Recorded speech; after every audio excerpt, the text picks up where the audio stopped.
Alright, so in today's video we'll be discussing O-Level Economics 2281 and IGCSE Economics Section 1, which is the basic economic problem. This has 4 topics, which are the nature of the economic problem, the factors of production, and opportunity cost, and also, of course, PPC, production possibility curve. So for the first chapter, the nature of the economic problem, there are 2 important things that we are going to focus on. Number 1 being finite resources and unlimited wants. So second is going to be economic and free goods. So for finite resources and unlimited wants. So basically, the economic problem, the reason why we study economics is because we have unlimited wants with limited resources. In a nutshell, finite resources, unlimited wants. That's pretty much all you need to know from this topic. And yeah, that's pretty much it. A lot of MCQs and paper 2 questions can also come as 2 markers or 4 markers saying describe the economic problem. Anyway, the next topic we have is economic and free goods. And for this, you need to know the difference between what economic goods and free goods are. So the main difference between an economic good and a free good is that a free good, free good is a good that, or a product which does not require any resources to make it, and which is why does not have an opportunity cost. And economic good is literally the opposite of that. Economic good, it's basically a product which requires resources to produce, and which is why therefore has an opportunity cost, which requires resources to produce which requires resources to produce it, and therefore has an opportunity cost. So to further elaborate on economic goods, anything that uses resources to create is an economic good, because both labor and because it takes resources to produce those products, and economic goods are everything. Everything is an economic good. You have a laptop, you have a book, you have a textbook, you have anything, a bed. All of them are economic goods because they have all used resources to produce. Now for free goods basically, as the definition says, a product which does not require any resources to make, and therefore does not involve an opportunity cost. So are goods that do not have any resources to make, and anything such as sunshine or water in a lake is a free good. Linear, that is. Anyway, this is our chapter 1 completed for economics. In a nutshell, the summary for this chapter is that people wants will always grow. Resources such as workers, machines, and land are limited in supply. The economic problem is that unlimited wants exceed finite resources. Economic goods take resources to produce them, and free goods exist without the use of resources. So that's pretty much it for this chapter. All you need to know. So let me make a new page for chapter 2, which is factors of production. So in this chapter, you need to know the definitions. There we go. Definitions of the FOP. I'll be referring to factors of production as FOP from now on, and their rewards. You also need to know how the mobility of the FOPs. Oh. And finally, you need to know the quantity and quality of those FOPs. Alright, so in chapter 2, definition of the FOP and their rewards, you have 4 different FOPs: land, labor, capital, and enterprise. So let me note that down. 4 types of FOPs. Number 1, land, labor, capital, and enterprise. So land is basically the gifts of nature available for production. It's basically the earth. So, I mean, not basically, it is the earth.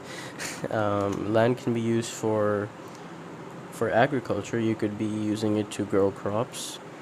You could build a factory on it. You can use land for to attract foreign tourists. You could use land for a lot of different things because it covers any natural resource which is used in production. Besides land itself, it also includes what is beneath the land, such as coal and what occurs naturally on the land, for example, rainforests, and the sea, oceans, and rivers, and what is found in them, for example, fish. So land has a lot of things. It could be used for mining, it could be used for fishing, it could be used for agriculture, it could be used for building homes, or it could be used for building factories, and it's important. So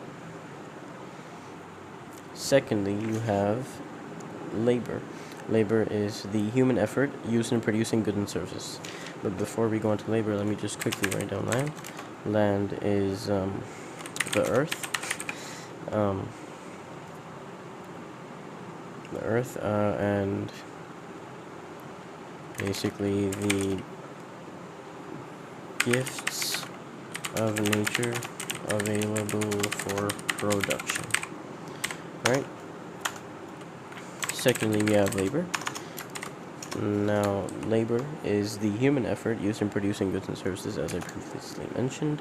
It covers all human effort, so labor covers all human effort.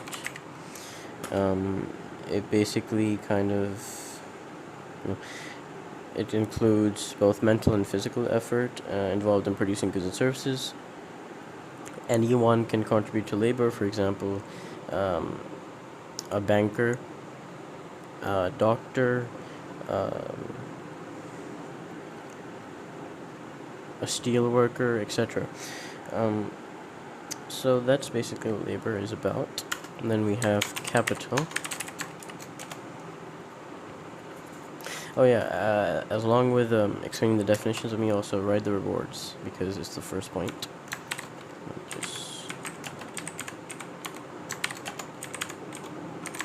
There we go. So the reward for land is you get rent if you own land. So let me just write this in brackets. For the reward of labor, you give wages. For the reward, capital. We'll write that afterwards. So capital is the human-made goods used in production. So capital good can be, for example, if you are a business that sells coffee, you can have a coffee machine which produces or makes the coffee with the resources that you put within it. So you can make coffee through a coffee machine. That's capital, because the machine is making the coffee for you, and therefore is a capital good. So let me write that down. Human-made goods used in production. That's what capital is about. Um,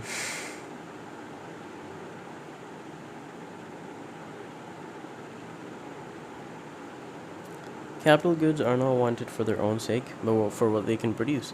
So it's basically machinery in a nutshell, and the reward for this is interest. Then finally we have enterprise or entrepreneur. Enterprise. So enterprise is a person who is willing to bear risks, and in order, to make a profit for himself and for growing his business. So entrepreneurs are the people who organize the other factors of production and who crucially bear the risk of losing their money if the business falls. So they kind of just want to, you know. So in a nutshell, enterprise is the risk bearing and key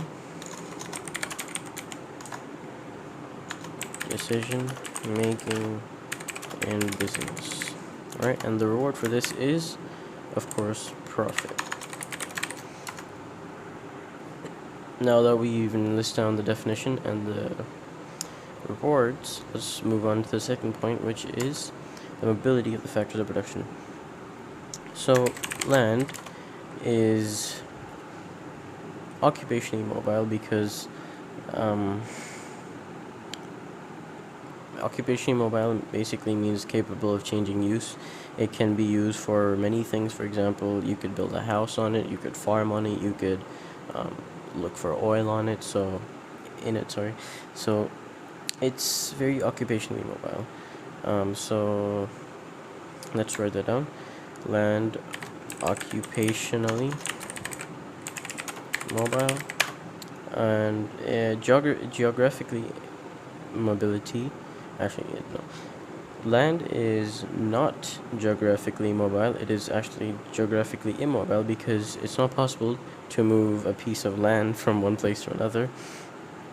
So, which is why land, in its traditional sense, is geographically immobile. So that's how the mobility of land. Next we have mobility of labor. So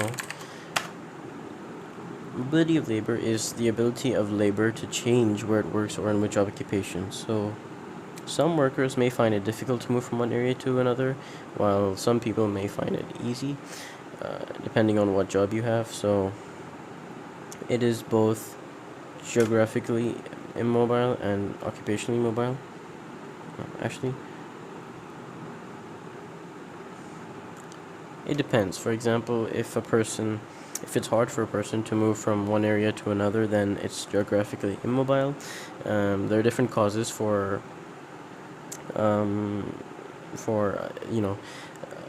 labor to be geographically immobile. For example, if there are differences in the price and availability of housing in different areas and countries, because this way workers can lose their jobs in poor areas because they may not be able to take up jobs in the rich areas.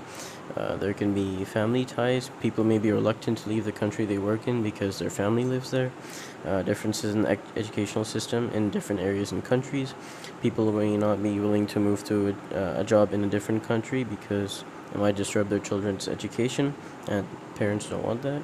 So there may also be a lack of information because people without jobs or those in poorly paid jobs may stay where they are because they're unaware of job opportunities elsewhere.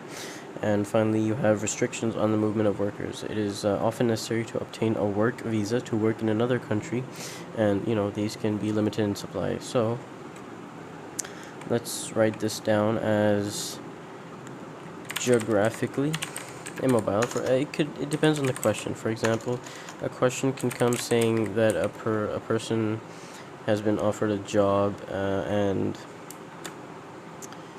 unfortunately he's not able to move. So this is a very, actually never mind, I won't talk about this.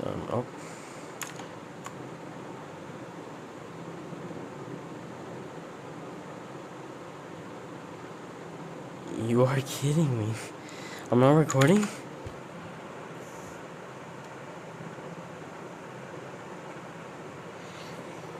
I just realized I was not recording. Anyway, it's fine.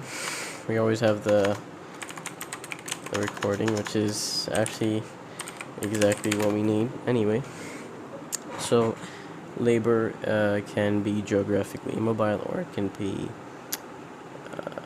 oh wait, no, and it can be geographically immobile if it fills up the criteria of things that I just said, for family ties, lack of information, all of that. And it can also be it is actually difficult for people to switch from one type of job to another. For example, a doctor becoming an accountant, or vice versa. So it is also occupationally immobile. It depends on how difficult the job is. So next we have mobility of capital. Now capital. Mobility of capital, the ability to change where capital is used or in which occupation. So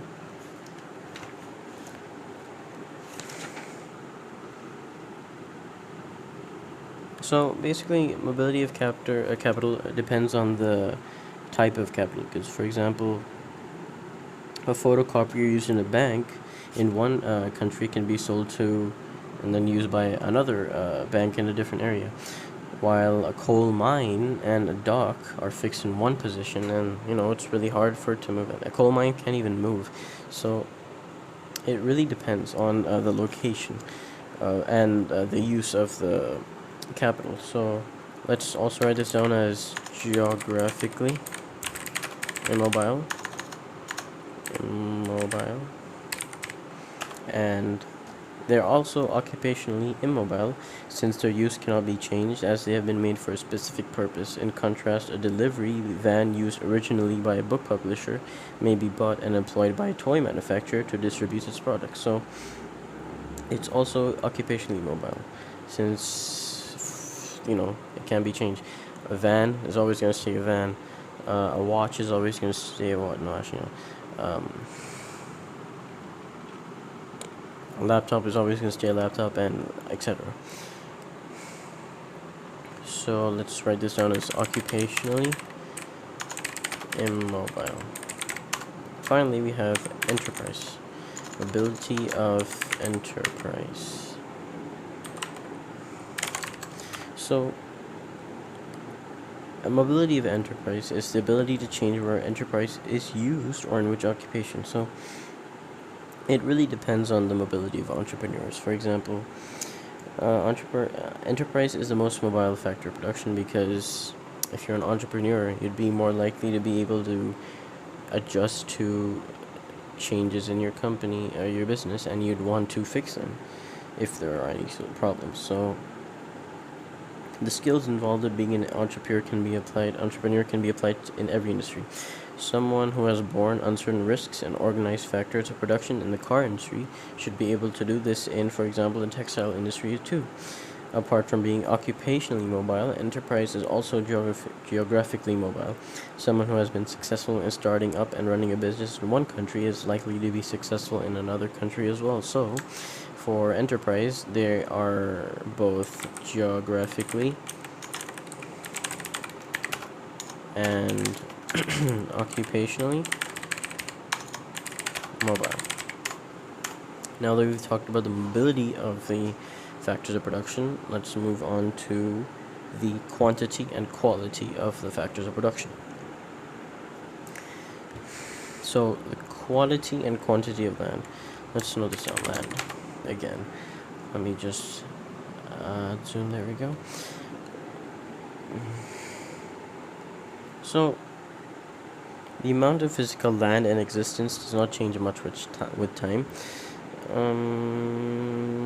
There is a certain degree of soil erosion, which reduces the supply of agricultural land, but also a certain amount of land reclamation, which increases its supply. Other natural resources, however, can change quite significantly. Rainforests are currently declining at a rapid rate. So,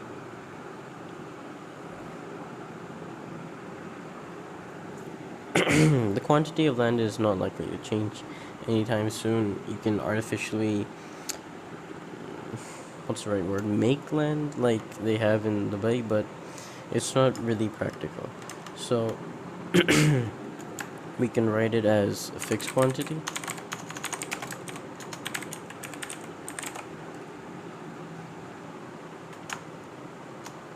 and the quality of land. There are a number of reasons why the quality of natural resources may increase. For example, fertilizers can be applied to fields to increase the fertility of land. If you actually no, the purity of rivers, and so the health of fish in the rivers can be improved by stopping ferns polluting rivers, and providing good drainage can increase the yield from fruit trees. So quality of land can be changed. It can be increased actually by, if you're a farmer, you would want to use fertilizers to your fields to increase the fertility of your land, and similarly it can be used in different ways as well. So let's keep it there. We might not even need to actually make bullet points for each. So that's land. The quantity of labor. The quantity of labor is influenced by two key factors. One is the number of workers available, and the second is the number of hours for which they work. The number of available workers is determined by the size of the population. The larger the population, the more workers, the more easier it is to find workers. The age structure of the population. A country with a high proportion of people of working age will have more workers than a country with the same population size but a higher proportion who would be too young or too old. So then after that you have the retirement age, which is basically the higher the retirement age, the more potential workers there will be. The school leaving age. Raising the school leaving age would reduce the number of workers, and the attitude to working women. Countries where it is acceptable for women to work have more workers to draw on because they have not only manpower but woman power as well. So that's the quantity of labor. Now, the number of hours which people work is influenced by. Number of working hours can be influenced by many factors, such as the length of the average working day, whether it is full-time or part-time, the duration of overtime, the length of holidays taken by workers, and the amount of time lost through sickness and illness. So, basically, the more time workers put into, as with all the factors of production, it is not just the quantity of labor which is important, but also the quality. More can be produced with the same number of workers if the workers become more skilled. An increase in productivity, including labor productivity, is a major cause of an increase in a country's output. Output is basically the goods and services produced by the factors of production. So this is the quantity of labor. The quality of labor can be improved by improving healthcare, education, better training, giving workers more experience, and a healthier labor force will be able to concentrate more, be stronger for any manual tasks, and will have fewer days of sick. So this is the quality of labor. Next we have the quantity of capital, which is basically the quantity of capital is influenced by investment. Yeah. No, it'll be part time. It's 11:30.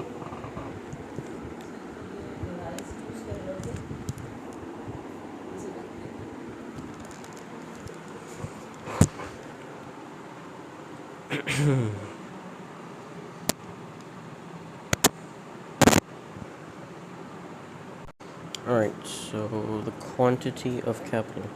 Quantity of capital is influenced by investment and tends to increase with time. Every year, some capital goods physically wear out and some become outdated. For example, a farm barn may fall down and some machinery may be replaced by newer, more efficient machinery.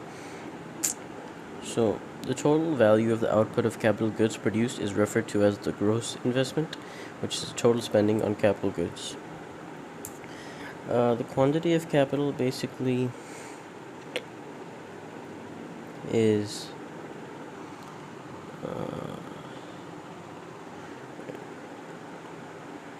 quantity of capital is basically how much revenue the capital is bringing in for a firm. There's many terms that you need to know for this. For example, gross investment, which is total spending on capital goods. Depreciation, which is the value of capital goods that have worn out or become obsolete. Net investment, which is the gross investment minus depreciation.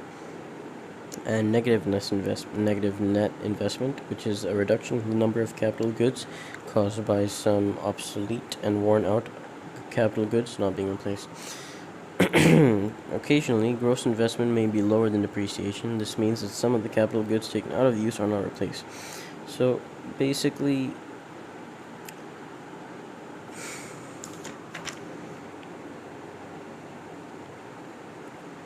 capital goods are used to make other goods and services, and when they wear out, more efficient capital goods are brought in for use, and that's basically how quantity of capital works.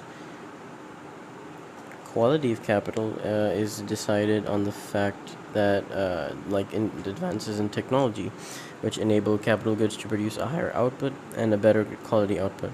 Development of robotics and car production, for example, has increased significantly the number of cars that a car factory can produce.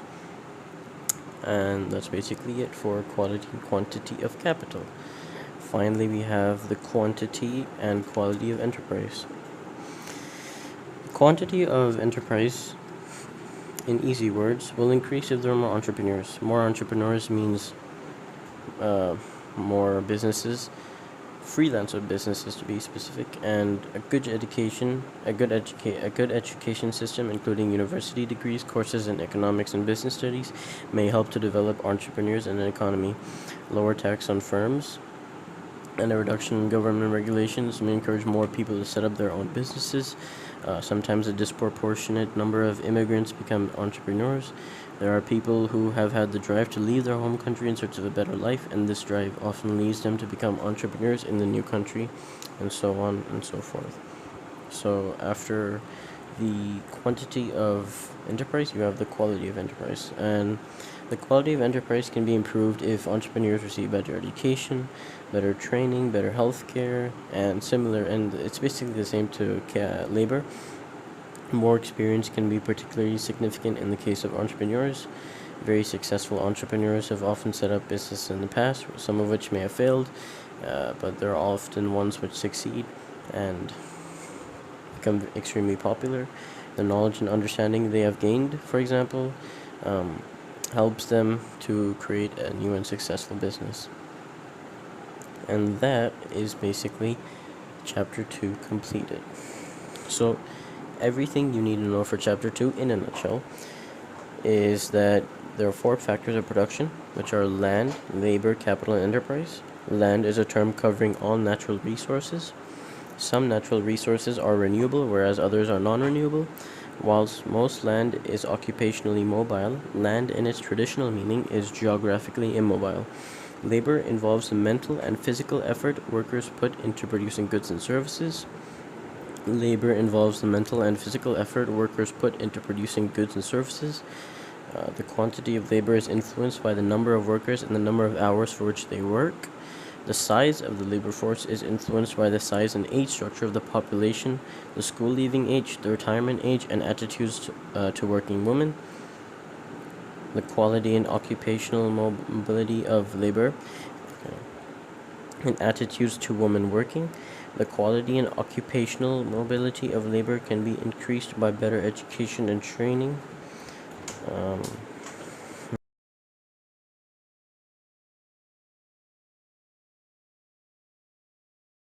Geographical immobility of labor may be caused by lack of housing and information about job vacancies, family ties, and the need to gain a visa to work in a different area. Capital goods are used to make other goods and services. Net investment increases a country's stock of capital goods. Enterprise involves taking risks and making production decisions. Improved education, lower taxes, and less regulation can encourage enterprise, and successful entrepreneurs tend to be occupationally and geographically mobile. And that is our chapter 2 completed. Let's start with a new page. chapter 3, which is very small. It's opportunity cost, which is a very small topic. Only two things need to be known for this chapter. Let me enlarge it a bit. Opportunity cost. So, in this chapter, you need to know the definition of opportunity cost and the influence of opportunity cost on decision making. There you go. So, very, very briefly, opportunity cost is the best alternative foregone. Alright, now to further elaborate on this. When we decide to do one thing, we are deciding to not do something else. To ensure we make the right decisions, it is important that we consider the alternatives, particularly the best alternative. Opportunity cost is the cost of a decision in terms of the best alternative given up to achieve it. For example, there are a variety of things you could do tomorrow between 5 and 6. These may be going to a shop to read a chapter of an economics book, or to do some paid work, or to even visit a friend. You may narrow those choices down to reading the chapter or visiting a friend. You will have to consider very carefully which one will give you the best return. If you choose to read the chapter, you may not be able to visit your friend, and you make your own, and similarly, and vice versa. So, that's the best example you can give for our opportunity cost. The next best alternative foregone. Let me just write next. Actually, I think that's fine. The best alternative foregone. And this. Alright, so now that we've done the definition of opportunity cost, you need to know the influence of opportunity cost on decision making. So, opportunity cost on consumers.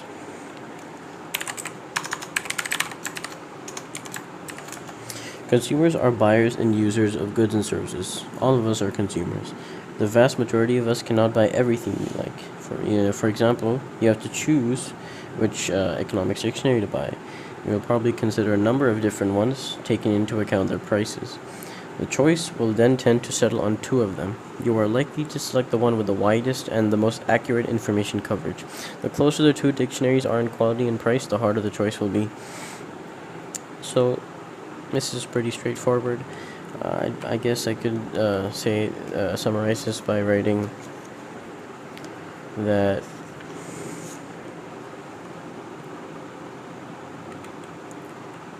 actually no, I won't write it anymore. So yeah. Then we have opportunity cost on workers. Undertaking one job involves an opportunity cost. People employed as teachers might also be able to work as civil servants. They need to carefully consider their preference for the jobs available. This would be influenced by a number of factors, including the wage paid, chances of promotion, and job satisfaction to be gained from each job. If the pay of civil servants or their working conditions improve, the opportunity cost of being a teacher will increase. It may even increase to the point where some teachers resign and become civil servants instead. So, opportunity cost for workers. Opportunity cost for workers. There are many factors influencing which occupation a worker should pick. For example, you have wage paid, how much a job pays. For example, being a doctor pays a lot as compared to being a teacher. Then you have chances of promotion.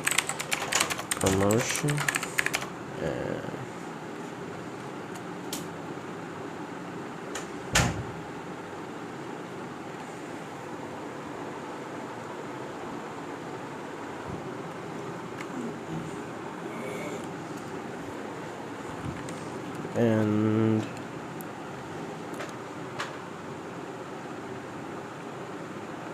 the job satisfaction.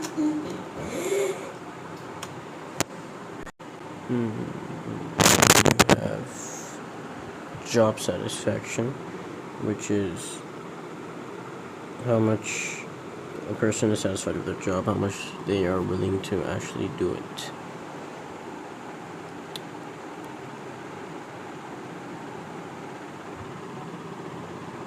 Alright, then after opportunity cost of workers, two more: opportunity cost of producers, opportunity cost of the government.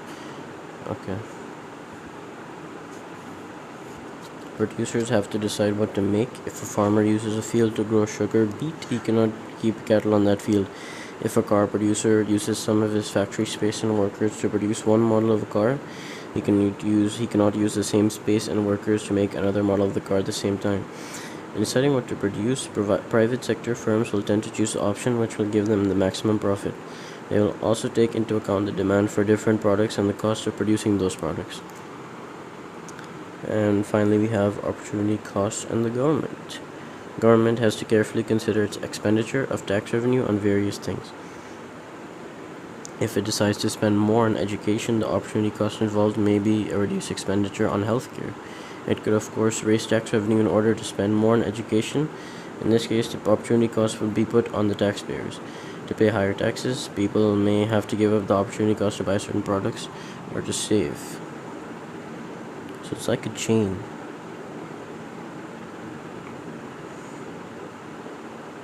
Opportunity cost is one of the most important concepts in economics. You will find that you can use it in answers to a relatively wide range of structured questions. As a summary, you should know opportunity cost is an important concept as it emphasizes that people have to consider what they are sacrificing when they decide what to buy, what job to do, and what to produce, and when governments are deciding what to spend their tax revenue on. Economic goods have an opportunity cost, whereas free goods do not. Alright, that is chapter 3. And we have chapter 4. Chapter 4, Production Possibility Curve. So in the syllabus, you need to know 4 things. Right. So in the syllabus, you need to know 4 things. The first one is the definition of PPC. This chapter is PPC. Let me just write that. Production possibility curve diagrams, or PPC for short. So you need to know the definition of PPC, the points under, on, and beyond a PPC diagram, movements along a PPC, and shifts in a PPC. So the first one, definition of PPC. Definition of PPC is basically a curve that shows the maximum output of 2 types of products and combination of those products that can be produced with existing resources and technologies. So it shows the maximum output of 2 types of products that can be produced with existing resources and technologies. That's PPC in a nutshell. A diagram for PPC can be something like this. So on this side you can have consumer goods, and on this side you could have something like capital goods, and the diagram is likely to be something like this. So this is consumer goods, and this is capital goods. Alright, after this, number 2 is points under, on, and beyond a PPC. Let's make a bigger PPC diagram.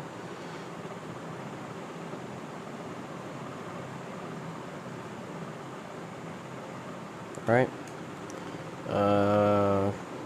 Good A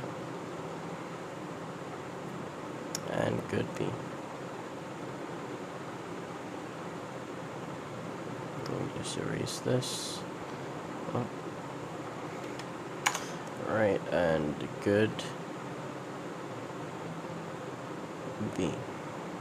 So let's say you have a point inside the PPC diagram on or here. Let's call this A. So if it's inside of the diagram, then output is not fully efficient because they're unemployed resources, and it's basically not efficient. It's not 100% efficiency or output. Then you have a point over here, which is exactly on the diagram. So let's say a point over here. Let's call this B. This is where maximum use is being made of the resources, and if you have something over here which is outside, beyond, then it's basically not enough resources to produce outside the limit, so it's not actually possible to reach this. The only way this could be achieved is by increasing your curve. So that's points under, on, and beyond the PPC done. Let me also just write it down. A is equal to unemployed resources. B is equal to maximum use of resources, and C is equal to not attainable. Right, so this is it. Then we have movements along the PPC diagram. So for this, let's draw another diagram, PPC.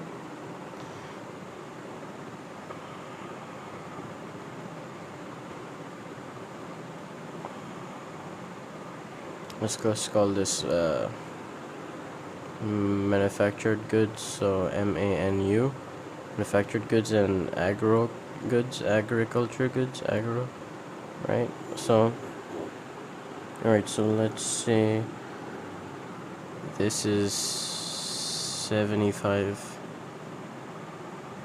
and this is 100. This is 100, alright? Oh, let me just error it. Alright, so this is 100. And over here you have 60 and 80. Let's say this point over here, let me use a different marker. This point over here is 125, and this point over here, this point over here is 100. So this is all the this is also opportunity cost is also being involved in here. So let's say if you're producing 100,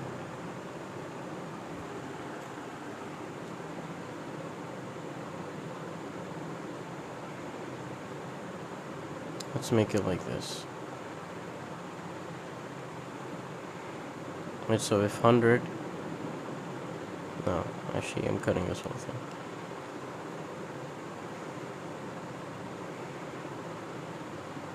What? Alright, we're starting again. 4729. Alright, so let's say this is your diagram. Manufactured goods on the top, MANU, and agriculture goods at the bottom, agro. And your curve is something like this. 100 is maximum you can produce for manufactured, and 150 is the maximum you can produce here. Let's make a line something like this, and connect the dots.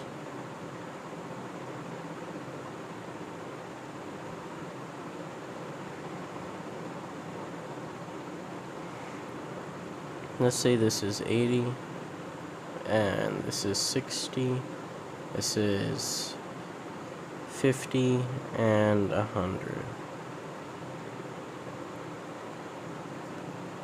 150. 100. Alright, so if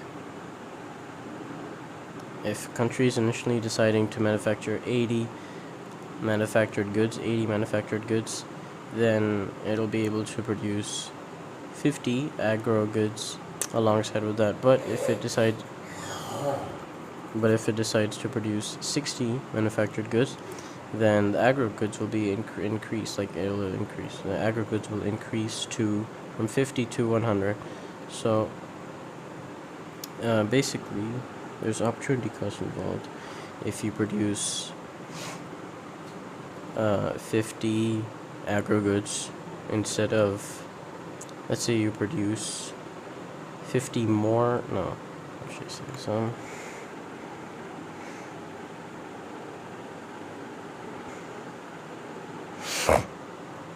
so in this case, the opportunity cost of producing 50 extra agro goods is 20 units of manufactured goods.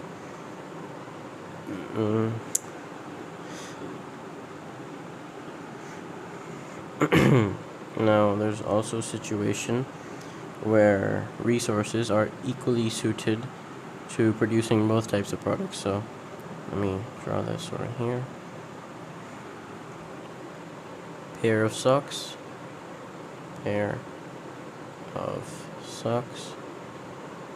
and tie. So it would be a perfectly straight line.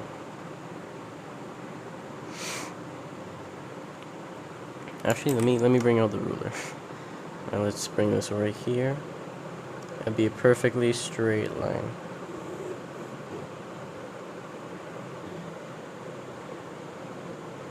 So that's what you'd be getting.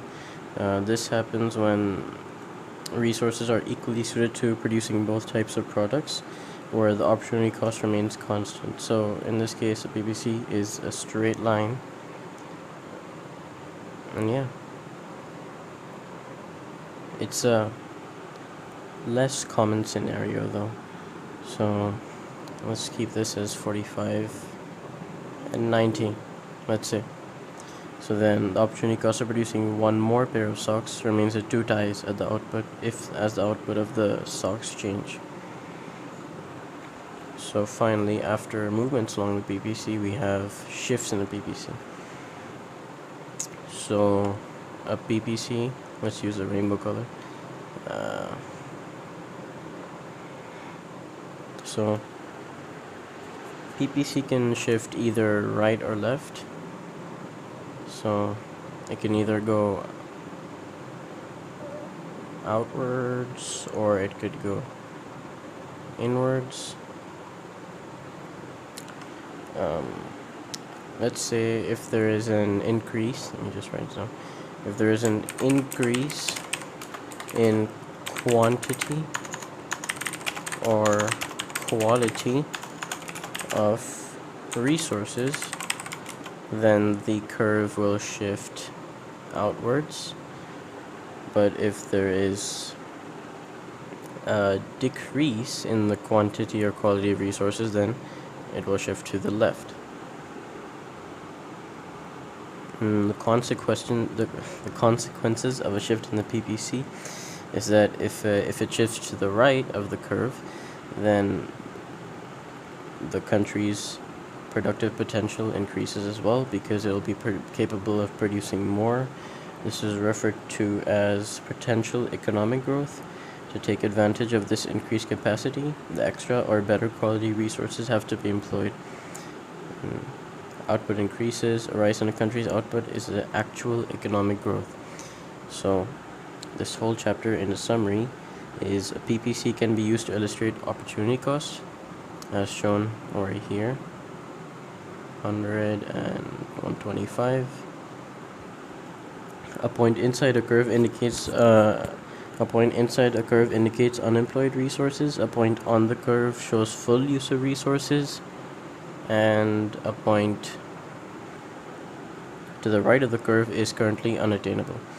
A movement along a PPC shows a reallocation of resources and the opportunity cost involved. This is that. A bowed outwards PPC shows an increasing opportunity cost, whereas a straight line PPC shows a constant opportunity cost. This is that.